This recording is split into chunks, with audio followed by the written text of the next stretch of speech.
이 시간 우리 심영석 목사님 나오셔서 말씀 선포해 주시겠습니다.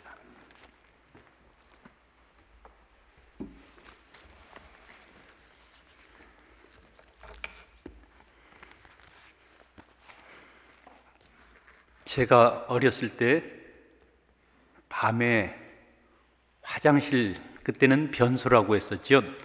변소 가는 게 참 무서웠습니다. 저희 삼촌이 빨간 종이 줄까 하얀 종이 줄까 그 이야기를 하고 들은 이후에는 더 무서웠습니다. 왜냐하면 그 당시는 변소가 집 밖에 구석에 어두컴컴한 데 있었기 때문에 혼자 가는 것이 참 힘들었습니다. 그 후에는 쥐를 무서워하게 됐습니다. 일이 있어서 그렇게 되는데요. 어떤 성도님은 돈이 무섭다고 하셔요. 또 다른 성도님은 사람이 무섭다고 하시더라고요. 노인 아파트에 사는 그 성도님이 큰 악성이 생겨서 수술 받으시러 갈 때 제가 여쭤봤습니다. 권사님, 큰 수술 받으셔야 되는데 무서우세요? 그랬더니 죽기밖에 더 하겠어? 작은 집에서 살다가 아버지 큰 집으로 이사 가는데 뭐가 무서워? 그러나 너무 아프지 않았으면 좋겠어. 그렇게 말씀하셨습니다.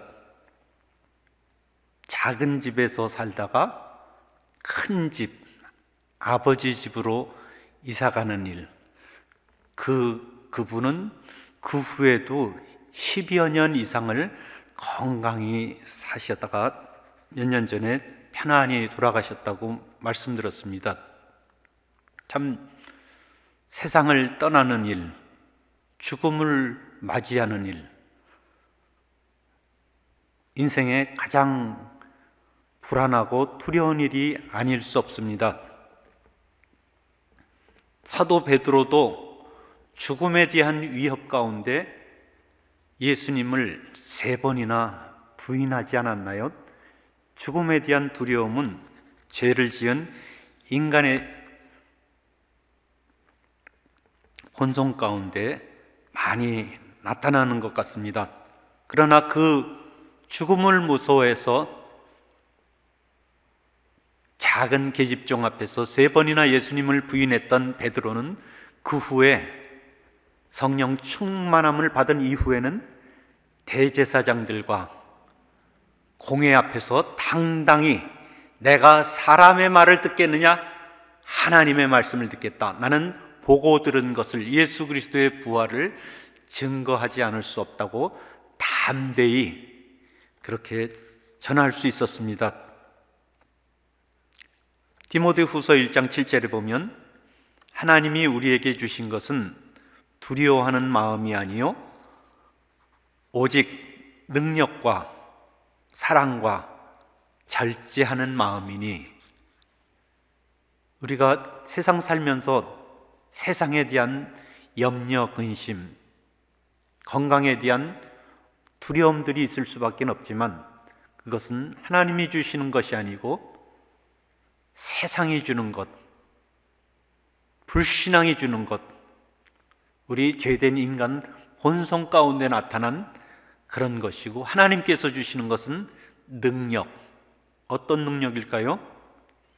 죽은 자를 살리시는 하나님을 믿는 믿음에서 나온 담대한 용기. 아마 능력 가운데, 인생 살아갈 수 있는 능력 가운데 가장 큰 것 중에 하나는 용기일 것입니다.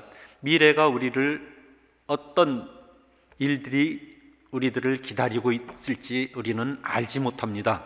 그러나 그 불확실한 미래를 대처할 수 있는 당당한 용기. 아마 우리 미국에 와서 이렇게 고생할 줄 알았으면 아마 미국에 올 생각 안 하실 분들이 꽤 되셨을 거야. 이렇게 좀 버티면 되겠지. 그럴 줄 알았더니 이렇게까지 피 말리면서 힘든 줄이야. 몰랐으니까는 여태까지 왔었죠. 그렇습니다. 하나님은 미래에 어떤 기쁜 일이 기다리고 있을지, 어떤 힘든 일이 기다리고 있을지 아무도 알지 못하게 만드셨습니다. 왜요? 생사화복을 주장하시고 과거와 현재와 미래를 주관하시는 하나님만 의지하도록 모든 것을 합력하여 선을 이루시는 그 하나님만 의지하는 믿음의 훈련을 하기 위해서 미리 가르쳐 주지 않으십니다. 하나님만 아시는 인생의 주관자 되시는 우리 하나님만 의지하도록 더 낮추시고 또 낮추시고 너무 힘들까봐 또 도와주시고 여태까지 우리들을 인도하신 하나님께 감사와 찬송을 드립니다. 죽음이 얼마 전에 고속도로를 타고 가는데 큰 컨테이너 트럭이 지나가는데 좀 무섭더라고요. 작은 승용차를 타고 오는데 큰 승용차가 우와 하면서 지나가는데 너무너무 무서웠습니다. 이만한 컨테이너 트럭들은 크잖아요. 큰 트럭이 가는데 큰 트럭에 큰 그림자가 제 차를 확 지나가는데 그림자에 치여서 죽을 뻔했습니다. 느낌인 거죠. 그냥 검은 그림자가 오면서 햇빛을 가리니까는 혹시 죽을까봐. 그러나 그림자는 우리를 죽일 수 없습니다. 어떤 아버지가 아들과 야외를 갔는데 차 안에 벌이 들어왔습니다. 벌이 들어오니까는 아이들이 너무 무서워하니까는 아버지가 손을 뻗어서 벌을 잡았습니다. 그리고 벌을 놓아주었는데 벌이 또 응 하면서 아이들을 주위를 도니까 아이들이 깍 하고 너무너무 무서워합니다. 그랬을 때 아버지가 손을 보여주었습니다. 아버지 손 안에는 벌에 침이 박혀져 있었습니다. 벌은 여전히 윙하면서 위협하는 척하지만 그 벌은 더 이상 침을 잃어버리고 무서운 존재가 되지 않았습니다. 사망은 죄의 결과 때문에 왔습니다. 선악을 알게 하는 나무의 열매를 먹지 말라. 먹는 날에는 정령 죽으리라. 죽지 않도록 살 수 있는 길이 있었는데 죄로 인하여서 불순종으로 인하여서 죄가 들어오고 죄의 결과로 죽음이 들어왔습니다. 그런데 예수 그리스도께서 십자가에서 우리의 모든 죄값을 치르고 보혈로 흘리시고 죽으심으로 말미암아 사망의 침은, 사망의 독소는 예수 그리스도의 십자가에 모두 해결이 되어 있고 우리들은 죄와 죽음의 문제에서 해결함을 받은 줄 믿으시기 바랍니다. 사망아, 너의 승리가 어디 있느냐? 사망아, 내가 쏘는 것이 어디 있느냐? 사망이 쏘는 것은 죄요, 죄의 권능은 율법이라. 우리 주 예수 그리스도로 말미암아 우리에게 승리를 주시는 하나님께 감사하노니. 세례 요한의 아버지인 사가랴가 예수님의 오신 목적을 이렇게 예언했습니다. 누가복음 1장에 보면 우리가 원수의 손에서 건지심을 받고 종신토록 주의 앞에서 성결과 의로 두려움이 없이 섬기게 하리라. 두려움, 그것은 죄로 인해 생긴 인간의 어쩔 수 없는 숙명입니다. 그러나 예수 그리스도께서 원수의 손에서 우리를 건지시고 죄와 사망에 대한 두려움이 이제는 더 이상 없이 하나님을 성결과 의로 섬기게 하시기 위해서 예수님께서 오셨다는 것입니다. 한 성도님이 죄송합니다. 소화가 잘 안 된다 그러셔가지고 의사 되시는 남편분이 소화제 먹으라고 아무래도 나 안 될 것 같아라고 며칠 동안 소화불량 증세가 있는데 그랬더니 뉴욕에서 이사 오셔가지고 모든 병원 서류들이나 검사 결과들이 다 뉴욕에 있어서 그 뉴욕에 있는 의료 서류들을 필라델피아로 아직 옮기지 않았으니까 우리가 병원을 가면 뉴욕을 가야 되는데 여기서 한 두세 시간 가야 되는 뉴욕까지 어떻게 가겠냐고 소화제 먹고 보라고. 근데 그렇다 그러더라고요. 가족, 의사 남편이 있으면 그 가족들은 아주 고롭다 그래요. 왜? 병원에서 하도 힘든 분들을 많이 봐가지고 조금 아픈 것 가지고는 까딱을 하시지 않는데요. 워낙 힘든 분들을 많이 봐가지고. 그러다가 그 집사님이 안 돼가지고 병원에 갔더니 심장이 꽉 막혀가지고 잘라가지고 오픈 하트 서저리를 심장 열어서 심장을 꺼내가지고 하는 큰 수술을 하게 됐답니다. 구역에 있는 권사님이 수술 전날 신방해가지고 집사님 큰 수술인데 마음을 든든히 잡수셔야 될 것 같아요. 그랬더니 그 집사님 나 다 준비됐어. 그분이 구역 예배에서 자기 좋아하는 찬송이라고 저희들과 함께 부른 찬송이 기억납니다. 나 어느 곳에 있든지 늘 마음이 편하다. 주 예수 주신 평안함 늘 충만하도다. 나의 마음속에 늘 평안해. 나의 마음속이 늘 평안해. 악한 죄 파도가 많으나 마음이 늘 편안해. 나를 나보다 더 사랑하시는 우리 주님을 만나는 그날 내 인생의 최고의 기쁨과 참 만족함을 누릴 그때인 줄 믿습니다. 캘리포니아에서 감옥 채플린을 하고 있는 우리 친구 목사님 얘기가 감옥에서 몇 년 동안을 그 감옥 목사님하고 친해지고 같은 방에 있는 동료 죄수들과 친해지다가 만기가 돼서 출소를 하는 그 죄수들은 하염없이 운다고 합니다. 왜요? 정이 들어서 익숙한 감옥살이에서 불안한 가족이 있는 사회로 돌아갈 때 군대에 있는 군인들이 만기 제대를 하게 되면 같은 내무반에서 같이 힘든 어려움을 겪었던 그분들과 헤어지면서 눈물을 흘립니다. 익숙했던 친했던 동료들과 헤어지는 그 아픔 때문이에요. 그러나 군대에서 바뀌면서 고생했던 그 고생에서 보고 싶어도 제대로 보지 못했던 가족의 품으로 돌아가는 그날은 해방의 날, 자유의 날, 기쁨의 날인 것입니다.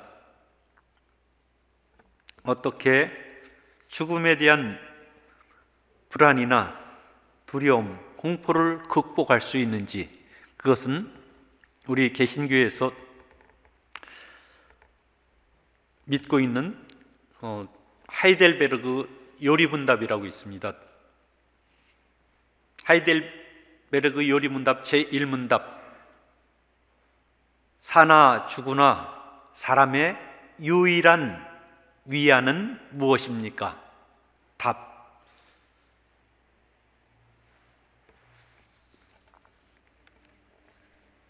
살아있으나 죽으나 우리 몸이나 우리 영혼이나 내 것이 아니라 나를 피값으로 사신 우리 주님의 것입니다. 우리 주님이 십자가의 피값으로 나를 사셨기 때문에 살아있어도 주님의 것, 죽어도 주님의 것, 나의 몸도 주님의 것, 나의 영혼도 주님의 것. 주님께서 살아있어도 나의 주님, 죽어도 나의 주님이라는 그 사실이 우리들이 인생 살아가는데 유일한 위안이라는 것입니다. 사도 바울은 로마서에서 이렇게 고백합니다. 우리가 살아도 주를 위하여 살고 죽어도 주를 위하여 죽나니 그러므로 사나 죽으나 우리가 주의 것이로다. 이를 위하여 그리스도께서 죽었다가 다시 살아나셨으니 곧 죽은 자와 산 자의 주가 되려 하심이라. 우리 예수님은 산 자의 주님, 죽은 자의 주님. 죽음이 불안하고 두렵지만 우리들은 공포에 사로잡히지 않습니다.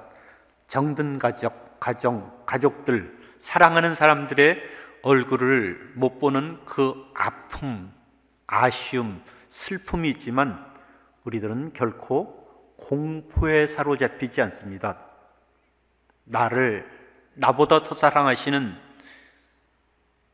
좋으신 우리 주님 만날 그날을 기대하기 때문입니다. 사도 바울은 오늘 본문에서 이렇게 이야기합니다. 사도 바울은 현재 로마 감옥에 갇혀 있어서 재판을 기다리는 그런 와중에 있습니다. 내가 혹시 재판 과정에 있어서 예수님을 위해서 순교를 하게 될지 아니면 무죄 석방을 받게 될지, 사실은 나는 이 세상을 떠나서 주님과 함께 있는 그것이 훨씬 더 좋은 일이라서 그렇게 하고 싶습니다. 그러나 여러분들이 저를 위해서 기도해 주시고 또 하나님의 성령님께서 도와주시니까는 나는 무죄 석방될 줄을 확신합니다.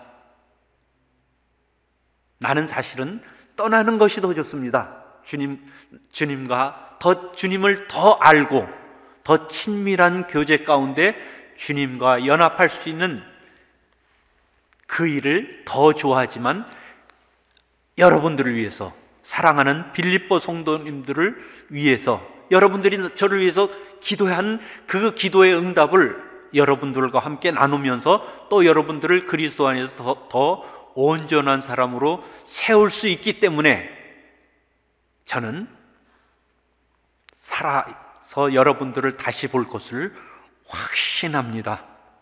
자기의 소원을 하고 싶은 그 일보다도 또 성도님들을 배려하는 아름다운 사도 바울의 마음을 볼 수 있습니다. 여러분들의 2023년 새해 소원은 무엇인가요? 저희 은사 선생님은 담배 끊는 결심을 오랫동안 했었는데 이제 그 결심을 끊었다, 그렇게 얘기를 하셔요. 많은 미국 분들 또 한국 분들도 그러실 텐데 새해에는 내가 주님을 위해서 일을 하겠다, 내가 나의 새해 소원은 이거다 결단하거나 소원을 작정하기도 합니다. 그러나 일주일, 열흘, 한 달 지나서 시들시들해져 버리고 포기하게 됩니다. 어떤 성도님은 건강을 위해서 하루에 1시간 이상씩 투자를 하신다고 이야기를 하셨습니다. 예, 참 귀한 일이죠. 이시영 박사가 나이 들어서 꼭 있어야 될 3가지를 추천을 해주는데 건강, 돈, 갈 곳. 건강이 있고 돈이 있고 갈 곳이 있어야 된다, 그렇게 추천하셨는데 참 좋은 유익한 지도라고 생각을 합니다. 그런데 내가 건강이 있고 돈이 있고 갈 곳이 있는 것, 누구를 위해서 그런 마음의 결단과 소원을 하는 것인가요? 자기를 위해서.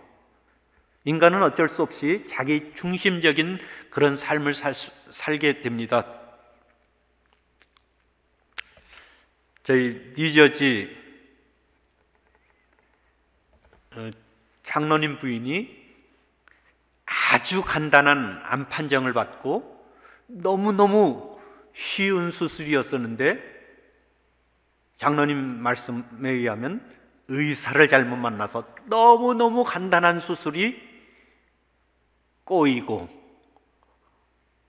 또 꼬이고 또 꼬이고 번지고 또 번지고 또 번지고 또 번지고 결국 2년 만에 세상을 떠나게 됐을 때, 장로님이 저에게 성도님들한테 꼭 당부하고 싶은 말씀이 있는데, 자기는 못하니까는 저보고 기회 있으면 좀 대신해달라고 부탁을 하시더라고요. 부인하고, 죄송합니다. 여기 혼자 사시는 분들이 많은데, 아유, 이거 큰일 났네. 아니, 이건 꼭 부인이 아니더라도 사랑하는 우리 이웃, 그렇게 적용을 하시면 좋을 것 같아요. 부인하고 10번 논쟁이 있으면 15번 양보를 해라. 장로님, 고집센 장로님의 피 맺힌 절규의 말씀인 것 같아요. 참 죽음을 앞두고 더 사랑해주고 싶어도 사랑할 수 없는 그런 상황 가운데 자신을 돌아보면서 반성을 했을 때, 10번 분쟁을 하면 15번 양보를 해라. 저도 연합교회에서 사랑을 많이 받다가 뉴저지 작은 교회에서 담임 목사 사역을 하면서 연합교회에서 했던 일들을 돌이켜보면서, 그분은 참 고마우셨어. 예, 감사합니다. 그분은, 내가 그때 그분을 좀 더 배려했었어야 되는데, 그래서 와서 여쭤봤더니 먼 다른 주로 이사를 가셨다 그러더라고요. 거기까지 전화해가지고 사과할 수는 없고, 좀 더 너그럽게 마음을 헤아려 드렸으면 좋았었을 걸. 참 아쉬움들을 자신을 돌아보면서 좀 더 성숙해지는 기간들을 그렇게 가질 수가 있었던 것 같습니다. 영국의 여류 극작가인 샬롯 키들리는 자기의 블로그라고 그러네요. 인터넷에 자기 일기처럼 쓰는 그 글에 이런 글을 썼습니다. 그분은 대장암 4기 진단을 받고 암이 간과 폐로 전이되어서 종양 제거술 2회, 방사선 치료 25회, 화학요법 치료, 키모 39회 등 암을 극복하기 위해서 애를 썼지만, 안타깝게도 남편과 5살, 3살 자녀를 남겨놓고 세상을 떠나게 되는데, 떠나기 직전에 마지막 자신의 인터넷 블로그에 이런 글을 남겼습니다. 살고 싶은 나날이 이렇게도 많은데 저한테는 허락하지 않네요. 내 아이들 커가는 모습도 보고 싶고, 남편에게는 못된 마누라도 되면서 늙어보고 싶은데 그럴 시간을 안 주네요. 지금까지 살아보니 그렇더라고요. 매일 아침 아이들에게 일어나라고, 서두르라고, 이 닦으라고 소리 지르는 나날들이 모두가 행복이었더군요. 장례식 문제를 미리 처리해 놓고 나니 매일 아침 일어나 내 아이들 껴안아주고 뽀뽀해 줄 수 있다는 게 새삼 너무 감사하게 느껴졌습니다. 이제 얼마 후엔 나는 남편 곁에서 잠이 깬 이른 아침의 기쁨과 행복을 잃게 될 것이고, 남편은 무심코 커피 2잔을 꺼냈다가 커피는 한 잔만 타도 된다는 사실이 슬퍼하게 되겠지요. 딸아이 머리 따줘야 하는데 이를 누가 해줄 수 있을까요? 아들 녀석이 갖고 놀던 레고의 한 조각이 어디에 굴러가 들어가 있는지는 나만 아는데 그건 이제 누가 찾아줄까요? 의사로부터 6개월 사망 시한부 판정을 받고도 22개월을 살았습니다. 6개월 판정을 받고 22개월 살면 몇 개월을 더 산 건가요? 16개월을 더 살았네요. 16개월이면 1년 4개월을 더 살았어요. 그렇게 1년 넘게 더 보너스로 얻은 덕분에 아이의 초등학교 입학 첫날 학교에 데려다주는 기쁨을 가슴에 품고 떠나갈 수 있게 됐어요. 아이의 흔들거리던 이가 빠져 그 기념으로 자전거를 사주러 갔을 때는 정말 행복했었습니다. 보너스 1년 덕분에 30대 중반이 아니라 30대 후반까지 살다 가니 감사합니다. 감사한 일이 한두 가지가 아니랍니다. 중년의 복부 비만 같은 거, 늘어나는 허리둘레 같은 거, 그거 한번 가져봤으면 좋겠어요. 그만큼 살아남는다는 얘기지 않습니까? 저는 한번 늙어보고 싶었어요. 부디 삶을 즐기면서 사시기 바랍니다. 두 손으로 삶을 꼭 붙드시기 바랍니다. 샬롯 키틀리. 우리들은 매일 아침 일어나서 아무 생각 없이 하루를 보냅니다. 그러나 우리가 보내는 오늘 하루는 어저께 죽은 사람이 그토록 살고 싶어 소망했던 그 사람의 내일입니다. 허투루 살 수가 없는 것이죠. 그러나 죽음보다 더 무서운 일이 있습니다. 주님 앞에 섰을 때 주님, 제가 주님의 이름으로 선지자 노릇했고 주님의 이름으로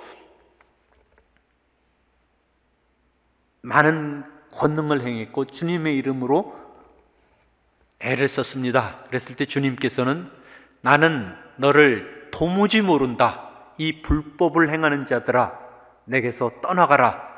주님이 모르신다고 할 때 그것은 죽음보다 더 두려운 일입니다. 몸은 죽이고 그 후에는 더 못하는 자들을 두려워하지 말고 몸과 영혼을 지옥에 멸하시는 하나님을 두려워하라. 가장 무서운 것, 그것은 주님 앞에 설 때 잘하였도다, 착하고 충성된 종아, 내 아버지의 영원한 즐거움에 참여할지어다 칭찬을 받을 수 있는지, 나는 너를 도무지 모른다.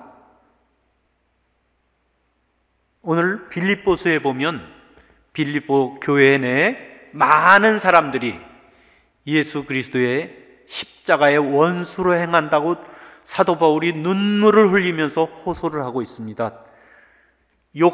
자기 교회는 다니지만 예수님을 위해서 믿음으로 살지 않고 욕심 따라서 그렇게 사는 사람, 그런 사람들은 그 결말은 멸망이요, 그들은 십자가의 원수로 행하는도다. 십자가가 무엇인가요? 십자가는 예수 그리스도, 하나님이 우리를 사랑하셔서 예수 그리스도를 보내주셔서 예수 그리스도께서 우리의 죄를 위해서 십자가에서 죽으시고 하나님의 능력으로 3일 만에 다시 살아나셨다. 십자가는 우리들의 죄 씻음의, 죄 용서함의 은혜인데, 그 죄 용서함 받은 그리스도인들이 여전히 자기 욕심 가운데 하나님 뜻에는 귀 막고 아무 관심이 없고 자신의 욕심 따라서 내 건강, 내 축복, 내 평안, 우리 자식 잘 되게 평생 만사형통, 나만 올해 세소원은 내 건강, 내 축복, 명예, 물질, 나만 하면서 밑빠진 독에 물 붓기식으로 채워지지 않는 인간의 욕심 가운데 나만 하는 욕심 따라서 행하는 십자가의 원수들이 많이 있다는 것입니다. 교회를 섬기는 목사로서 가장 두려워하는 것은 우리 성도님들이 얼만큼 주님의 얼굴을 뵐 수 있을까? 저분 껌떡껌떡하면서 저렇게 순종하지 않고 자기 욕심대로 사는데 주님의 얼굴을 정말 볼 수 있을까? 저는 목사니까는 성도님들의 사생활을 잘 모르시잖아요. 같이 사는 그분이 자기 남편 아직 구원 못 받았다는 거예요. 아니, 교회 열심히 나오시고 그러시는 것 같은데 예수님 믿기 때문에 교회 나오는 것이라고 저는 생각을 하죠. 같이 사는 부인이 보니까 아직 거듭나지 못했다는 것이죠. 예수님을 믿는 척하지만 무늬만 그리스도인인데 그 마음 깊이 예수님께 드려지지 않은 것, 아직 그 안에 예수님이 주님으로, 예수님이 인생에 좋은 평안을 주시는 좋은 분, 인생 좋은 지혜로운 교사로서는 그분이 예수님을 믿을지 모르지만 죄를 대속해 주신 구세주, 구원자, 주님으로는 아직 모시지 않았다는 것을 부인은 안타깝게 여기시는 것이죠.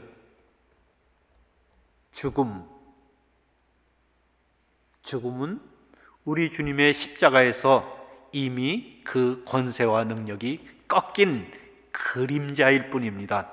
그림자로서 쳐서 죽는 사람은 아무도 없습니다.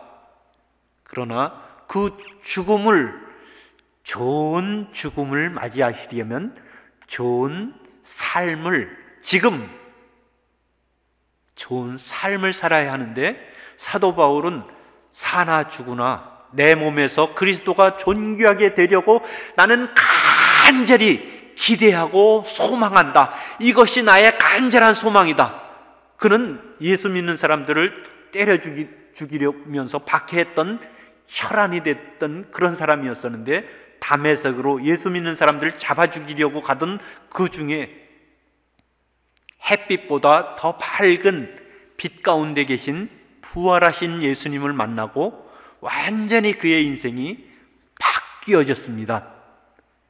강한 성격은, 깡패같이 그런 강한 성격은 강한 신앙인으로 바뀌어지지만, 우리들은 그렇게 강한 사람들이 아니니까는 조금밖에 잘 안 바뀌어지는 것 같아요. 그래도 점점 더 바뀌어지는 것은 좋은 일인 것 같습니다. 어떻게 하시겠어요? 2023년 새해 그냥 이렇게 살다가 이렇게 떨떨미지근하게 주님 조금 사랑하고 세상도 조금 사랑하고 그냥 이렇게 사시다가 주님 앞에 가서 괜찮아, 그냥 잘했어, 괜찮아, 잘하지도 않고 못하지도 않는데 조금 잘했어. 아마 우리 주님 앞에 서면 우리가 조금 더 주님을 더 사랑할 걸, 조금 더 교회를 더 봉사할 걸, 조금 더 용서하고 조금 더 용납하고 도와주고 사랑할 걸. Too late. 지금 우리들에게 있어서는 지금 오늘만이 보장된 순간입니다. 사도 바울은 우리들에게 이렇게 교훈합니다. 내가 주를 본받은 것 같이 너희는 나를 본받으라. 사도 바울은 예수님을 만난 이후에 그의 모든 삶이 예수님께로 초점이 맞춰지고 예수님이 자신의 생명이 되었습니다. 우리들이 사도 바울처럼 정말 좀 더 예수님을 알고 좀 더 예수님을 사랑하고 좀 더 예수님을 기쁘시게 존귀하게 해드렸기를 간절히 소망합니다. 우리가 어떻게 존귀하게 할 수 있나요? 여러분들 지금 하시는 것, 지금 하시는 게 이게 예수님을 존귀하게 하는 것, 예배에 참석하는 것. 어떤 분은 그러더라고, 이 은혜가 안 돼. 아니, 나 은혜 받는 것, 물론 은혜 받으려고 교회를 오죠. 그러나 1차 예배의 1차 목표가 내 중심이어서는 안 되는 것이죠.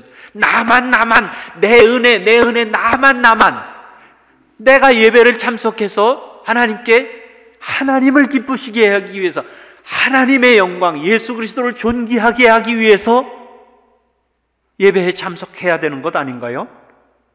나만 밑 빠진 독에 물 붓기시켜 예수님이 와서 설교하더라도 은혜 받을 수 있을까요? 물론 예수님은 설교를 잘 하시겠죠. 예배에 참석하는 것은 내 은혜 받기 위해서, 물론 내가 살아야 되잖아요. 하나님께 드리고 또 하나님의 은혜를 받고, 그러나 하나님을 기쁘시게 하기 위해서 예배를 드린다, 이렇게 생각할 때 하나님이 그것을 너무 기뻐하시고, 예배에 설교를 잘해서 은혜가 되든 안 되든 그냥 내가 하나님 안에서 기뻐하면 내 영이 활짝 열리고, 활짝 열린 나의 심령 속에 찬양을 통해서, 기도를 통해서, 말씀을 통해서 어느 방면으로든지 하나님께서는 은혜를 쏟아 부어 주실 줄 믿습니다. 하나님을 기쁘시게 하는 것, 하나님을 기뻐하는 것, 그 기뻐하는 그 심령이 하나님의 복받을 큰 복받는 그릇으로 준비가 되어지는 것을 믿으시기 바랍니다. 한 성도님이 한국을 갔더니 그만하라고 그러네요. 죄송합니다.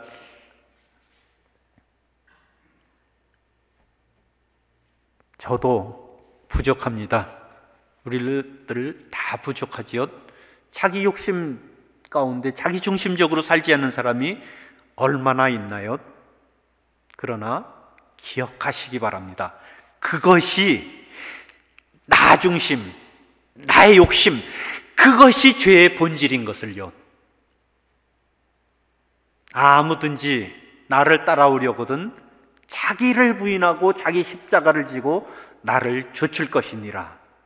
우리 구역 식구들 중에서 노처녀 집사님이 계셨어요. 노처녀들의 특징이 어떤지 아시죠? 깐깐하잖아요. 벌써 딱 보면 알아요. 일단 인상을 딱 보면 아이고 깐깐하구나. 그런데 그분이 나중에 이런 말씀을 하시더라고요.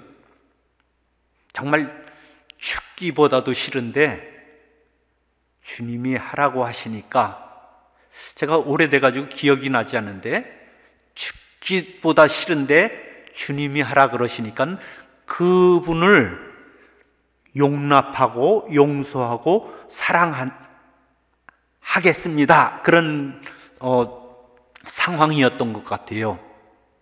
아이고, 얼마나 꼬장꼬장했던 그분의 얼굴이 천사처럼 확 폈는지요. 왜요? 용서하고 사랑하니까는 마음이 넓어지고 천사처럼 됐다니까요. 저분은 시집 가도 되겠네. 우리가 세상을 떠날 때 용서하지 못한 분이 한 사람도 없으면 좋겠습니다. 저희가 미시간에 살 때 은퇴한 한 미국 목사님이 새벽 4시쯤 딸한테 전화가 왔대요. 아버지 웬일이세요? 그랬더니 얘야, 내가 아무래도 하드어택이 온 것 같아. 심장 발작이 온 것 같아. 깜짝 놀라서 아버지 언제서부터 발작이 시작됐어요? 그랬더니 한 2-3시간 된 것 같아. 아니 2-3시간 됐으면 2-3시간 심장 발작될 때 전화하지 않고 왜 지금 전화하셔요? 그랬더니 주님이 부르시는 줄 알고 주님 만날 준비하느라고 회개하면서 기도하고 또 두고 가는 가족들, 성도님들을 위해서 기도하다 보니까는 아직도 심장이 계속 아프기는 한데 아직 주님이 안 데려가시는가 보다. 그래서 너한테 전화한 거야. 우리 어느 날 우리가 심장이 너무 아플 때 그때 기도하면 좀 너무 고통스럽지 않을까요? 오늘 지금 용서하지 못한 분들을 용서할 수 있으면